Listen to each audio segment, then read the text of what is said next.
سلامونه او ښې چارې مې ومنئ په دې هیله چې روغ جوړ به یاست. کله چې زه د افغانستان د بشري کور خپلواک کمیسیون د کندهار په سیمهیز دفتر کې مې وظیفه وه، د معززو کندهاریانو په یاد دی چې دغه مدني منازعات، کورني شخړې، کورني تاوتریخوالي او د کورنۍ اړوند ټول هغه مسایل چې وه دا اکثره ما څېړل، او هغه کسانو چې دا ستونزه یې لرله مشورو ته ما ته راتلل، او تقریبا 19 کاله ما په کندهار کې په مختلفو رسنیو کې، تلویزیون او راډیوګانو کې د همدې موضوعاتو په اړه باندې مې خپرونه درلوده. په هغه کلو کې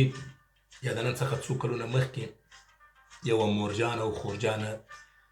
شعبې ته د دفتر ته راغله او ډېر پریشانه وه.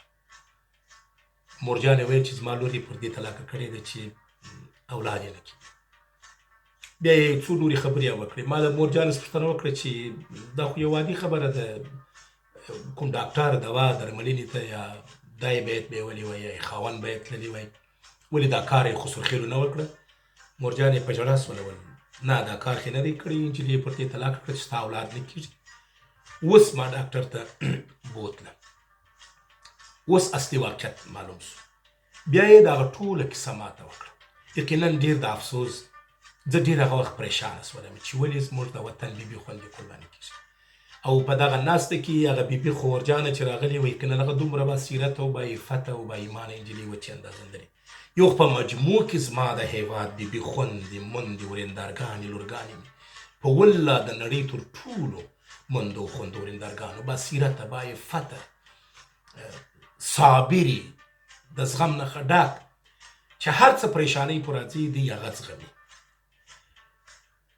زه ډېر په دې بیان باندې پریشانه سولم. دا چې مورجانې کومه کیسه ماته وکړله، کله چې مې دوی رخصت کړه، مشوره مې ورکړه، دوی ولاړه، نو بیا دا نظم ما ولیکئ. د دې مورجانې د بیان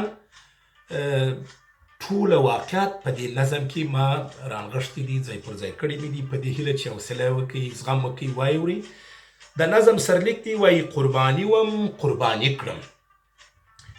یو شمېر کسان چې د نفرت قرباني، د جهالت او د وحشت قرباني، تنکي ځوانان چې په تنکي ځوانۍ کې په دې اساس پړاو د زندګۍ کې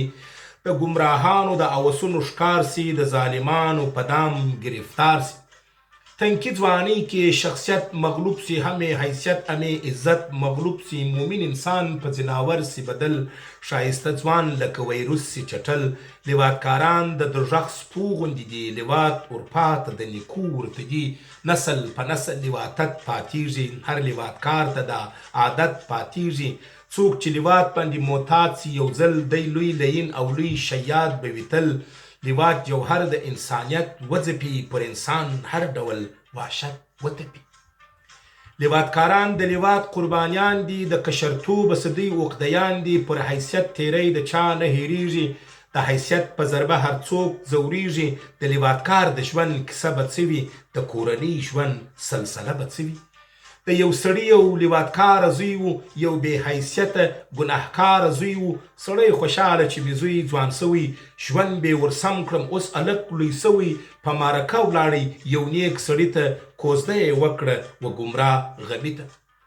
ولور ادا هم ژر وسو واده، ولور ادا همې ژر وسو واده. پاک انجلۍ په لواطکار سوه اخته، شپې او ورځې د نفرت تیریږي، پر پاکه ښځه څه وحشت تیریږي. حیا د پټې خولې انځور جوړ کړي، د زفاف شپې و ګل دستور جوړ کړي. یو کال خو تیر سو پر ناوې خلوت کې، مومنه ښځه زغم کوي زحمت کې. د لواطکار مور هر سهار ولاړه، په دروازه کې انتظار ولاړه. مژور ته ګوري په خندا سي ورته، مژور ژړغونې ورخطا سي ورته.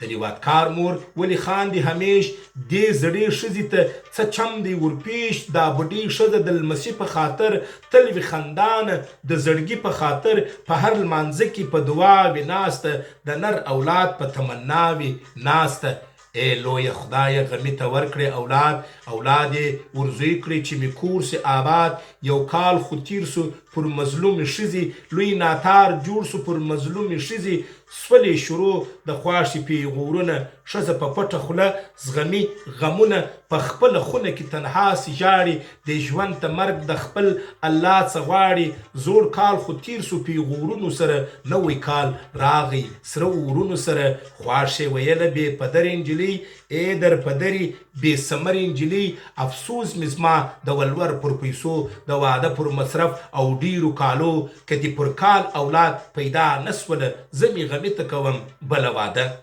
تا وچه او تا بې اولاده څه کړو تا بېکاره او بې بنیاده څه کړو تر بې اولاده خو بوده لا ښه دی تر تا نامرادې خو پسه لا ښه دی نجلۍ مومنه په ژړا وي خدای ته شپه او ورځ ناسته په دعا وي خدای ته دریم کال نوې سوه د غم کیسه ده اولاد خو نسته د ماتم کیسه ده شپه چې سوله د کور ټوله غړي پر دې سلا سوه چې نجلۍ به شړي نجلۍ وشړل د کوره څخه هم یې بدنامه کړه پیغوره سره ورځه د پلار کره چې بیا رانسې ای وچې کلکې پر دې خوا رانسې موږ غمی جان ته بل واده کوو ژر تر تا ښایسته او ګل دسته کوو ژر نجلۍ ژړله چې مشکل نه لرم بې اولادۍ ته خپل دلیل زه لرم هیڅ چا یې غږ او نه وینا واورېده نه د مظلومې چا ژړا واورېده په زور یې ویسته د کوره نجلۍ په ژړا راغله تر خپلې موره نجلۍ نوی کوزده د لیواتکار پیوند سو و لیواتکار ته دا کوزده بل خون سو بله ښځه مور ډاکټر ته بوتله د درملنې و اثر ته بوتله تر معایناتو وروسته جوړ محشر سو ټول خاندان یې په دې راز خبر سو نجلۍ جوړه د علت نه لري په ټول بدن کې هېڅ کلفت نه لري پاکې صحت ته کوم مرض نه لري بې اولادۍ سره غرض نه لري مور حق ایرانه نجلۍ پیغله ده یا پاک سبحانه دا بیا څه پیښه ده مور د لورجانې څه پوښتنه وکړه په ډېر ادب یې دا غوښتنه وکړه لورې دا راز د پیغلتوب دې څه دی دا ستا خاوند بې ظلمیتوب خو نه دی نجلۍ د شرم او د حیا ژړله چوپه خوله ناسته وه څه نه ویله آخر مجبوره په بیان د ځوان سوه په رسوایي د غمو په داستان سوه آخر مجبوره په بیان د ځان سوه په رسوایي د غمو په داستان سوه مور ته بیان کړله د ژوند رازونه د لیواتکار یې وکړه داستانونه مور شیطان سره خو زما نکاح وه لوی بې وجدان سره مې ژوند تباه وه د ځناور غوندې خویونه درلود خلوت کې نور ډول ظلمونه درلود زه پاک لمنه او سپېڅلې یمه زه په سیرت باندې پوښلې یمه مور او لور دواړه په ژړا ژړا وه تاسو دا ووایاست ګناه د چا وه لیواتکاران د شیطان اولاده دي د فرشتو په نالتو لانده دي هېڅ لیواتکار ته څوک نالت نه وایي پر دې وحشیانو څوک نفرت نه وایي اکثره خلک ځان غښتلي بولي پر ښځې ظلم ځان ښاغلي بولي د ښځې نوم واخلي حیا ووایي و لیواتکار ته بیا پاچا ووایي دا کوم غیرت کوم انسانیت دی خلکو کوم عدالت کوم اسلامیت دی خلکو قیامت کې څه جواب الله ته وایاست ځان کوم امت رسول الله ته وایاست پلار جانه ورور جانه کله چې لور او خور ورکوې لومړی د هلک د ایمان پوښتنه وکړه هلک که بنډاري و هلک که د شپې پر کور نه و هلک که په لنډغري باندې اخته و هلک که د مور پلار احترام یې نه کوي پر دسترخوان نه کښېنستی سودا یې کور ته نه راوړل په سودا شرمېدی پر دسترخوان شرمېدی خور ته یې ناز نه ورکول خور ته احترام نه ورکول لوچکي و انحراف و بد اخلاقي یې خوښ وه دا بیبي نجلۍ شتا په پوړنه کې غټه کړې ده دا باصیرته باعفته باایمانه د داسې ځناور او د شیطان مه قرباني کوه د ولور په خاطر د قیامت په ورځ پلار او ورور په دوژخ کې به یې او دا ولور اوس هم پر تا حرام دی موږ په اسلام کې مهر لرو ولور نسته اوس هم پر تا حرام دی چې خورې هغه وخت جواب نسي ویلی ته د پیسو په خاطر چې زه په نور څه کار نه لرم زه 12 لکه ځینې غواړم او دا 8 لکه زه خورم دا 4 لکه زه ورکوم په قیامت په ورځ پیغمبر سلام ته څه جواب وایې ته چې یو من خټکۍ رانیسي او یا دوکانه غواړې بوټونه رانیسي 10 دوکانه غواړې کالي چې جوړوې بیا سپارښتنه کوي لور چې بیا ورکوي بیا پوښتنه نه کوي چې زما پلار و نیکه کړي دي بالا سې ورکړي ولور زنده واخ پر الله مسپارم